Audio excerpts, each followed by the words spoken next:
In an era when cyber threats are expanding at an unprecedented pace, the question on every business leader's mind is, how do we stay ahead of their tactics? Traditional security measures, once the bedrock of enterprise defenses, are really struggling to keep pace with these sophisticated, rapidly morphing attacks, leaving essential services and sensitive data at risk. I'm Wyatt Cash with Scoop News Group, and today we're joined by Mike Denning, Chief Product Officer at Trinity Cyber. Mike brings a wealth of experience and perspective on cybersecurity to the conversation today, having worked as a practitioner, then at several cybersecurity startups, and more recently in the venture capital community. Mike, so glad to have you. Welcome to the program. It's great to be here. Thanks for having me. So, Mike, let's get started. IT and cybersecurity leaders are, they're acutely aware of the escalating cyber threats, and obviously they've been taking steps to strengthen their defenses. Yet, despite all of their investments, I think you'd agree, threat actors are still finding ways to penetrate their defenses, right? So, from your perspective, what's the core challenge that they're facing with this onslaught of attacks? Thanks, Wyatt. I really think it falls into two categories. One is just the sheer volume of the attacks. We're seeing more and more attacks, more attack vectors. But secondly, how quickly they are to morph, change, and hide their identity. So a lot of the bad actors are investing a lot of time and effort in making and the evasion of kind of what they know are well-established security measures. And so what we've seen, and this has held pretty consistently over the last 3 or 4 years, is that organizations will hire penetration testers, as they're called. 90% of the time, they're successful. And that's held pretty consistently, despite what I think are a lot of investments in there.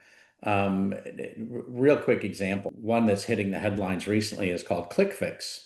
And really, it's a combination of hacking and social engineering where they actually play on people's desire to fix a problem. They're prompted to paste a code. And a lot of times people, oh, I don't want to bother IT. I don't want to bother my support. And they actively do what's being requested. And that's where kind of users are incorporated unsuspectingly, unwillingly into some of these breaches. They're incredibly powerful.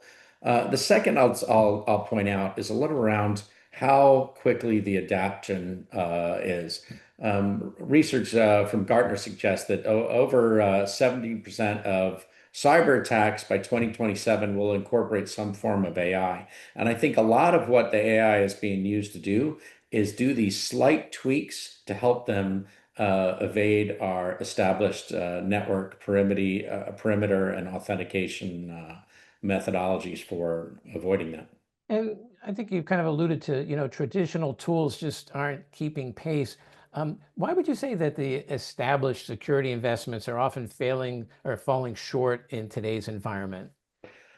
Well, fundamentally is over the last 20 years, network security hasn't changed. It's really, find a problem, block a problem. And essentially it has the security departments playing whack-a-mole.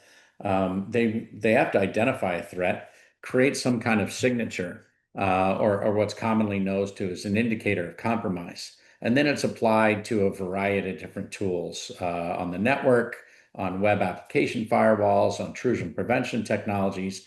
And really, what we're seeing is that despite significant year-over-year increases in security spend, the efficacy of those hackers has really not moved, and that's really a challenge. And as I understand it, Trinity Cyber kind of proposes a different way of thinking about this. I'm curious, can you explain at kind of a high level how your approach differs from these traditional methods? Well, it's really interesting for me. I actually only recently joined the company in the last several months, and I had been looking at, as you pointed out, across a significant number of early stage startups trying to be, very disruptive. And what I found is that Trinity's technology, it's called full content inspection, was a significantly different approach to cybersecurity. It takes the problem and actually turns it on its head. And while traditional approaches I talked to earlier about blocking or filtering based on signatures or known indicators of compromise, full content inspection actually edits live traffic. And I just want to say that again because it is just so revolutionary. And I was introduced in the company. The first thing I said to the founder was, "I don't think you can do that." And and what it does is it actively removes and neutralizes specific threats before it can execute.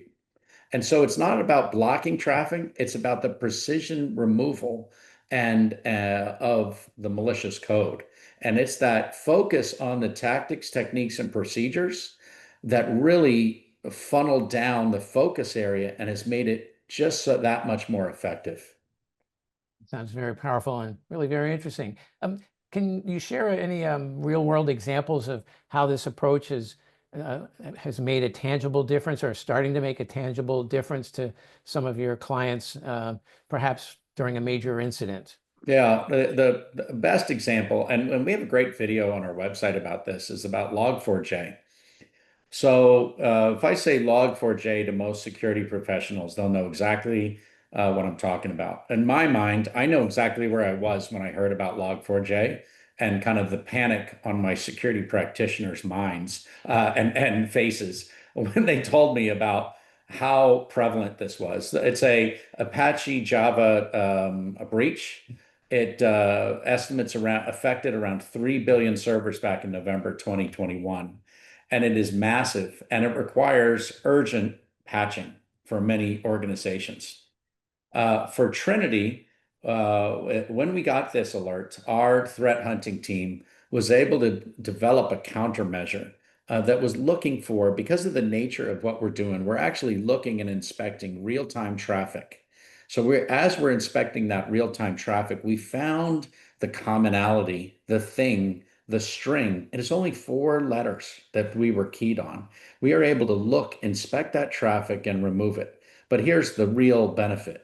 Because of the nature of how we're delivering that technology in the cloud, in real time, across all of our servers and multiple points of presence, our customers were protected within 4 hours. So it was really a win, and people started to understand the benefits of full content inspection and how it provided that protective shield that provided the time for the rest of the organization to do the IT organization to do the patching that was required and a little less panicked approach. That's really impressive. I appreciate your sharing that story. Mhm. Taking the conversation up just a little bit, beyond kind of stopping attacks, what are the sort of operational benefits for organizations, for instance, in terms of improving the user experience or the burden on IT and security teams with a product like yours?